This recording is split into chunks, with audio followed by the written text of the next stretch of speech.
نفسع زيان نفسع زيان بسلام بدعنا بفقري تنسألنا زردعنا زعكبنا እግዚአብሔር አምላክና بعين محرة بركة مزحمة لنا أبسانا كي تتصغات سبا أبز قدوس سفرو أبز قدوس أصلو قدوس قالو هياو قالو سمعنا تمجبنا فوسمد محرة ناي نفسنا ناي سبانا تركب فقد لود እግዚአብሔር አምላክ ስሙ ንዘለዓለም ዝኸበረ ዝተመስገነ ይሁን بكريستوس ክርስቲያን ተሰብስቦ በክያ እግዚአብሔር አምላክ አቦታተይ አዲታተይ أحواتي أحاتي كمي كنيهم كمي حديكم آمين إذا عملنا بلسان كله فطرته سمو نزل عالم يخبر يمسكن لومي على عصرته كلت حملة بأقطع رابطة كريستيانا ورحاول بعل نايك ميكائيل تدرسوها إلى تسلبتي سلازي كل تبع عليه معناته اللومي قدوس ميكائيل سلبت كل جزء بعله كم كانوا مثلا قدوس ميكائيل انتهي تدور له ايو كاو انتهي لما زبد حدا وجن خول كله بدخل وجن كا ابز إلى تسلبت كنبب استمدبلنا وانجيل كا انتهي يمثل كرينا سلازي بخلتة عرست جيرنا نيرومي سمرتي كنمهار እግዚአብሔር አምላክ ጥበቡን መስተዋዕሉን ያድለና እዝነ ልቦናና ይፈተልና ሐያል ሰላማዊ ሩህሩህ ሓለቃ መላእክቲ ቅዱስ ሚካኤል ካብ እግዚአብሔር አምላክ ተላኢኹ ንዓና ንደቂ ሰባት ወትሩ ዘማልድ ዝረድእ ሩህሩህ መልአክ ሰላማዊ መልአክ ኣብ ቅዱስ ሚካኤል ተወኪሉ ኣማላድነት ቅዱስ ሚካኤል ተማሕፂኑ ብጸሎት ቅዱስ ሚካኤል ተማሕፂኑ መልሱ ዘይተመለሰሉ ቅዱስ ሚካኤል ዘይረድኦ ኣለ ዶ ካባና እግዚአብሔር አምላክ ዝኸበረ ዝተመስገነ ይሁን ነቶም ንኽረድኡና ንኽበፅሑናን ዝፈጠሮም መላእኽቲ ዝፈጠረ እግዚአብሔር አምላክ ስሙ ዝኸበረ ዝተመስገነ ይሁን እምበኣር ከምቲ ናይ ወትሩ ትእምርትን ተኣምራትን ድሕነት ኣብ ደቂ ሰባት ዝገብሮ ሎሚ ዕለት 12 ሓምለ ድማ ብፍሉይ ዝዝከረሉ ቅዱስ ሚካኤል ኣብ ትንቢተ ኢሳይያስ ምዕራፍ 36 37 38 ሓደ ዓቢ ታሪክ ንረክብ ትንቢተ ኢሳይያስ ምዕራፍ ክንደይ ኢለኩም 36 37 38 ኣብዚ ቅዱስ ሚካኤል ዓቢ ተኣምር ዝገበሮ ታሪክ ተሰዲዱ ተጻሒፉና ኣሎ ካብኡ ድማ ንበረኸት ኮነና ሎሚ ክንመሃሩ ኢና ማለት እዩ ሊቀ መላእክት ቅዱስ ሚካኤል ፈጣን ንረድኤት ቅልጡፍ ዝኾነ መልአክ ነቶም ኣብ እግዚአብሔር ዝውከሉ ዘይሕፍር መልአክ ከምዃኑ ዘርኢ ታሪክ እዩ እቲ ታሪክ ከዓ ታሪክ ናይ ኣረሜናዊ ንጉስ ኣሶራውያን ዝኾነ ሰናክሬምን ናይ ፈሪሃ እግዚአብሔር ዘለዎ ንጉስ ይሁዳ ዝነበረ ንጉስ ሕዝቅያስ ዝበሃል ታሪክ እዩ እቲ ኣረሜን ጨካን ኣምልኾተ እግዚአብሔር ዘይነበሮ ንጉስ ኣሶራውያን መን ይበሃል ኢለኩም ሰናክሬም ይበሃል ኣብቲ ግዜ እቲ ንጉስ ምድሪ ይሁዳ ዝነበረ ፍርሃት እግዚአብሔር ዝነበሮ ብፍርሃት እግዚአብሔር ንምድሩን ንህዝቡን ዘመሓደር ዝነበረ ንጉስ ድማ ንጉስ ሕዝቅያስ ይበሃል ኣብ ዘመኖም ዝነበረ ነቢይ ከዓ ነቢይ መን ተባሂሉ ይፅዋዕ ነቢይ ኢሳይያስ ይበሃል ሕጂ እዚኦም ሰለስተ እዮም እቶም ቀንዲ ሕመረት ናይዚ ታሪክ ማለት እዩ ካብ ሰማይ ተላኢኹ ዝመጽእ ምሕረት ሒዙ ዝመጽእ መልአክ ከዓ መን ኣሎ ሊቀ መላእክት ቅዱስ ሚካኤል እዚኦም ንሓዞም ኣብቲ ግዜ እቲ ብሓይሊ ኮነ ብኣፅዋር ኮነ ብኩሉ ነገር ኣሶራውያን ካብ እስራኤላውያን ንላዕሊ በርቲዖም ንሓይሎም ነይሩ ሰናክሬም ንምድሪ እስራኤል ክወራ ስለ ዝመደበ ኣብ ልዕሊኦምን ኣብ ልዕሊ ኣምላኾምን ንዕቀት ስለ ዝነበሮ ነቲ ሓለቓ ሰራዊቱ ናብ እስራኤላውያን ልኢኹ ንመፀኩም ኣለና ብኣብኡ ኢድኩም ሃቡ እቲ ተምልኽዎ ኣምላኽ ኣይተድሕነኩም እዩ ሰናክሬም ይዕሽወኩም እዩ ዘሎ ንዘይትርእይዎ ኣምላኽ ንዘይትፈልጥዎ ኣምላኽ ከድሕነና እዩ ክረድኣና እዩ ኣምላኽ እስራኤል ምሳና እናበለ ይዕሽወኩም እዩ ዘሎ ኢድኩም ሃቡ ንሕና ኣሶራውያን እቶም ዘኣመንቲ ማለት እዮም ኣሶራውያን ንመፀኩም ኣለና ዝብላዕ ዝስተ ክንህበኩም ኢና ግን ምድርኹምን ህዝብኹምን ከነማሓድሮ ኢና ኢሎም መጀመርታ ብዘይ ኩናት እንታይ ገይሮምሎም ማለት እዩ ፍርሕን ራዕድን ንኽሕድሩ ናብቲ ኩሉ ምድሪ ይሁዳ ሰሊኾም ኣትዮም ዛረቡ ጀሚሮም ማለት እዩ እዚ ጉዳይ እዚ ናብ ንጉስ ሕዝቅያስ በፅሕ ንጉስ ሕዝቅያስ ፍርሓት ኣምላኽ ዘለዎ ኣብ ኣምላኽ ዝውከል ንህዝቡን መሬቱ ድማ ብፍርሃት እግዚኣብሔር ደመሓድር ለዋህ ንጉስ እዩ ነይሩ ኣሶራውያን ልኡኽ ሰዲዶም ከምዚ ገይሮም ይፈራርሑና ኣለዉ ንኣምላኽና የናሽውዎ ንኣምላኽና ይንዕቕዎ ንጉስ ንዓኻ እውን ይንዕቑኻ ኣለዉ ከምዘይትከላኸለልና ኣምላኽና ንስኻን ካብ ኣሶራውያን ከምዘይትከላኸሉና ይነግሩና ኣለዉ ስለዚ እንታይ ትገብረና ኢሎም ናብ ንጉስ ተሪዖም ማለት እዩ ህዝቢ ምድሪ ይሁዳ ሕዝቅያስ ተቆጢዑ ነተመሓድሮ ንእትመልኮ ነገር ብልዕሊኻ መፅኡ ኣነ ኣለኹ ክብለካ እንከሎ ይስማዓካ ሕዝቅያስ ድማ ብኩናት እኳ መፅኦም ዘይሰዓሩናስ ከምዚ ገይሮም ንህዝብና ከርዕድዎን ከሰንፍዎን ኢሉ ብጣዕሚ ተቆጢዑ ቁጥዑ ግን ሴፉን ጭማሩን ኣልዒሉ ናብ ኩናት ክወፍር ዘይኮነን ቁጥዑን ልማኑን ናብ መን ጠሪዑ ናብ እግዚኣብሔር ኣምላኽ ገዝኡ ዓፅዩ ለና ኣብ ትንቢተ ኢሳያስ ኣብ ዘጠቐስናዮ ምዕራፍ ገዝኡ ዓፅዩ እናልቀሰ ኦ እግዚኣብሔር ኣምላኽ ንዓኻ ስምካን ደናሹን ድንዕቑን ኣረመናውያን ንመሬትና ክወርዋ ይመፁ ኣለዉ ካብ ኢድ እዚኦም ኣረማውያን ካብ ንጉስ ኣሶራውያን ሰናክሬምን ንህዝብኻ ንመሬትካ እንታይ ግበር ኢሉ ፀሊ ማለት ናብ እግዚኣብሔር ኣድሕን ኢሉ ናብ እግዚኣብሔር ተወኪሉ ማለት መን እቲ ንጉስ ኣብ ክንዲ ሓይሉን ኣፅዋሩን ዝውከል ኣብ መን ተወኪሉ ማለት ኣብ እግዚአብሔር ተወኪሉ እግዚአብሔር አምላክ ስሙ ዝኸበረን ዝተመስገነ ይሁን ብልቡ እንደሐዘነ ክዳኑ እንዳቀለለ አምሪው ገዝኡ ዓፂው ናብ እግዚአብሔር እቲ ንጉስ ጸልዩ ማለት እዩ ከምዚ ምስ ገበረ ኣብቲ ዘመንቲ ኣብ ዘመኖም ቶም ነገስታት እግዚአብሔር ነቢይ ይሾመሎም ነይሩ ማለት እዩ ነቢይ ናይቲ ግዜ ኣብ መንጎ ድምፂ እግዚአብሔር ሰሚዑ ነቶም ነገስታትን ህዝብን ዝመርሕን ዝሕብርን ዝእውጅን እዩ ነይሩ ስለዚ ኣብቲ ግዜ ከዓ ነቢይ መን ነይሩ ኣብ ግዜ ንጉስ ሕዝቅያስ ነቢይ ኢሳይያስ ነይሩ ነቢይ ኢሳይያስ ከም ሰሙ ነቲ ጉዳይ ሰሚዕዎ ኣሎ ጸሎትን ምህላን ንጉስ ሕዝቅያስ ከዓ ናብ እግዚአብሔር ምስ ዓረገ እግዚአብሔር ብነቢይ ኢሳይያስ ገይሩ እንታይ ዝብል መጽናዕቲ ቃል ንንጉስ ሕዝቅያስ ሰዲዱሉ አጁሃ ኣይትፍራሕ ኣይትረዓድ ኣነ እግዚአብሔር ሰራዊት ነዞም ክወርኹም ዝሓስቡ ዘለዉ እንታይ ክገብሮም እየ ከጥፍኦም እየ ኣብ ልዕሊኹም ድማ ኣይክስልጡንን እዮም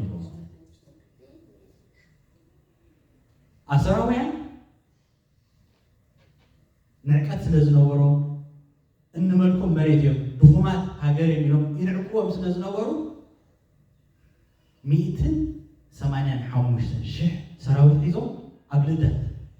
እስራኤል በፂሖም ማለት እዩ ምክንያቱ ብዘረባ ክሰምዑና ካብ ዘይከኣሉ ክብርከኹ ካብ ዘይከኣሉ ብምንታይ ክንወሮም ኢሎም ማለት እዩ ብኩናት ወፊርና ክንወሮም ኢሎም ንጉስ ኣሶር ሰናክሬም مس 185 سراويتو مدري يهودا كورو كاب أصور كامل نوي توجيسون أبلده بتحهم مالتهم أبزيان هذا يعرفوا صباح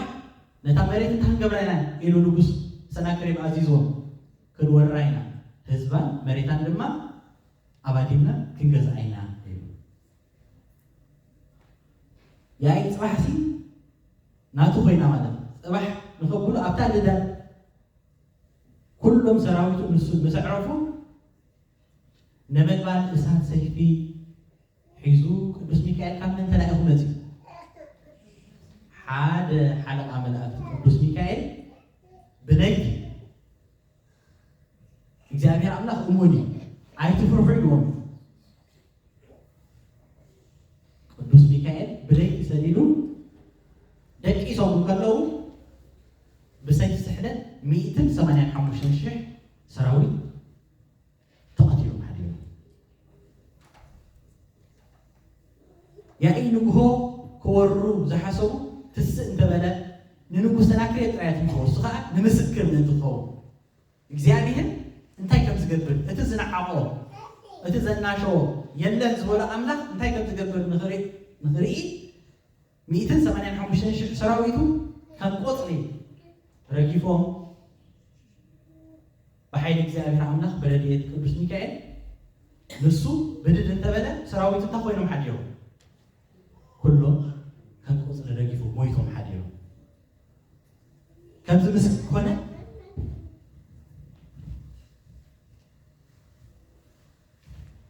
كمز مسكونة سنكري بتاز مزع سلاحيلو نمريتو تماريسو نقول هسكياسن تهزم الدماء إجزاء زقبر له وعلت بإيد قدس ميكائيل زدحانو وعلت النازكرو تعالت ذي أنا ذكروا بحقوس بدستاينو بمالت نيو اسم إجزاء عملاق زغبنا استمسكنا يكون رديت قدس ميكائيل مسكولنا يقول حيال ملاك قدس ميكائيل بار كمزي زقبر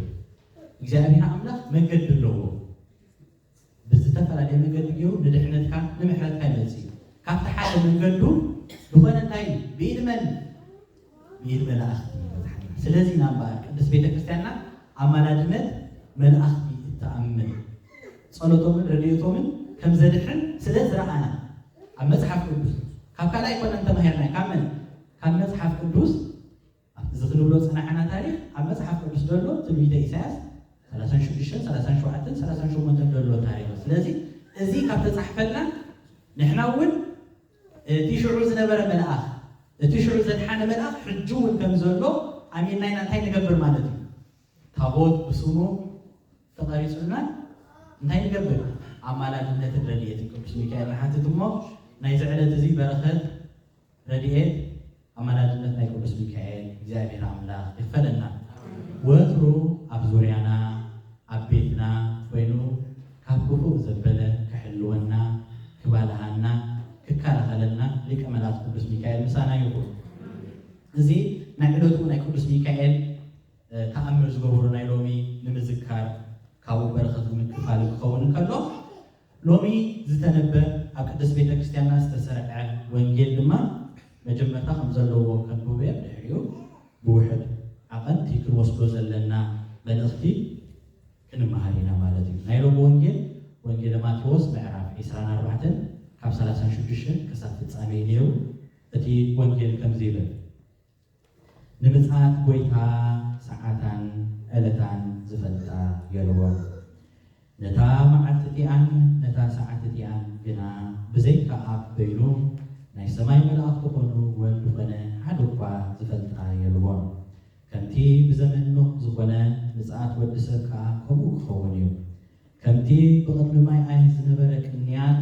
ክሳዕታ ኖህ ኣብ መርከብ ዝኣተወላ መዓልቲ ክበልዑን ክሰትዩ ክዋስውን ዝጸንሑ እሞ ማይ ኣይመጽኡ ንኹሉ ክሳዕ ዘጥፍእ ዘይፈለጡ ምጽአት ወዲ ሰብ ከዓ ከምኡ ክኸውን እዩ ሽዑ ክልተ ሰብ ኣብ ሓደ ግራት ክጸንሑ እዮም እቲ ሓደ ክውሰድ እቲ ሓደ ድማ ክሕደግ እዩ ክልተ ኣንስቲ ኣብ ሓደ መጥሓን ክጥሕና እየን እቲ ሓንቲ ክትውሰድ ድማ ክትሕደግ እያ እምበኣርከስ ጎይታኹም በየነቲ መዓልቲ ከም ዝመፅእ ኣይትፈልጡን ኢኹም እሞ ንቑሑ ግናኸ እዚ ደኣ ኣስተውዕሉ በዓል ቤት በየነቲ ክፍለ ግዜ ናይ ለይቲ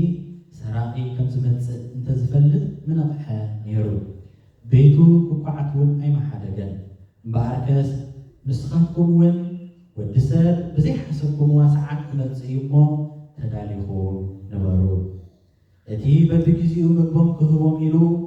ጎይትኡ ኣብ ልዕሊ ስድራ ቤቱ ዝሾሞ እሙንን ለባምን ኣገልጋሊ መን እዩ እቲ ጎይትኡ ምስ መፅአ ከምዚ ክገብር ዝረኽቦ ኣገልጋሊ ብፁዕ እዩ ኣብ ልዕሊ ሙሉእ ገንዘቡ ከም ዝሾሞ ብሓቂ እብለኩም ኣለኹ እቲ እኩይ ኣገልጋሊ ግና ብልቡ ጎይታይ ክድንጉይ እዩ ኢሉ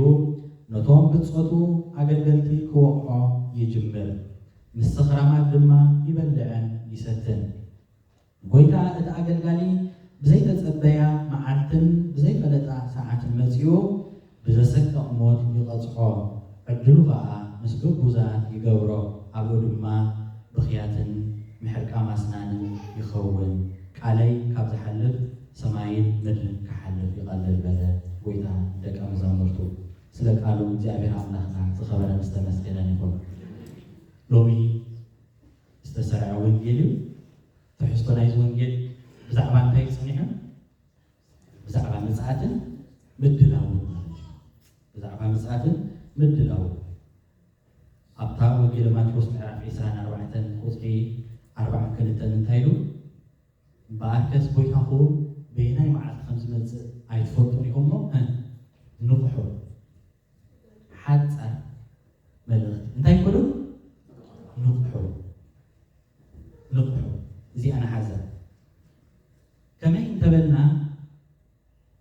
ጎይታናን መድሓኒትናን ኢየሱስ ክርስቶስ ኣብነት ኣምፂሎ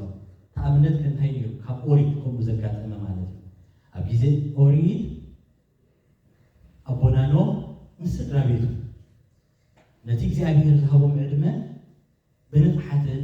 ብኣምልኾትን ክፅበይዎም ከለዉ እቲ ካልእ ህዝቢ ግን እንታይ ይብል ነይሩ 100 ዓመት ንዓንድረሉ ንብላዕ ንስተ ዝተረፈ 20 ዓመት ድማ ናብ እግዚኣብሔር ንምለሰሉ ግዜ ይኾነና ይኣኽለና ይብሉ ነይሩ ከምኡ እናበሉ እንዳዓበዱን ኣብ ዓለም ሓጢኣት ወዲቖም እንከለዉ ንብለና ሕጂ እዚ ወንጌል እንታይ ኢልና ከምቲ ብዘመኖ ከምኡ ኢሎም ከለዉ መን መፂዎም ማለት እዩ እግዚአብሔር ብማይ ኣይሂ ብመዓት ማይ ኣይሂ ገይሩ መፂዎም መን ተዳሊ ፀኒሑ ኣብቲ ግዜ ኣቦና ኖህን ስድሮም ተዳልዩ ፀኒሖም ስለዚ ነዚኣ እዩ ጎይታና መድሓኒትና ኢየሱስ ክርስቶስ ሕጂ ከዓ ድምህረና ኣሎ ንስኹም ከዓ ከምቶም ንብላዕ ወንስተይስ መጂሰነ ንመውት ንብላዕ ንስተ ደይ ፅባሕ ክንመውት ኢና ኢሎም ፍትወትን ድሌትን ናይዛ ዓለም እዚኣ ውሒጥዎም ከይተዳለዉ ዝፀንሑ ከይትኾኑ እንታይ ኮኑ ይብለና ኣሎ ንቑሑ በቃ ነቂሕኩም ተፀበዩ ምክንያቱ ኣነ ኣብታ ካልአይቲ ምፅኣተይ በየናይ ሰዓት ከም ዝመፅእ እንታይ ትገብሩን ኢኹም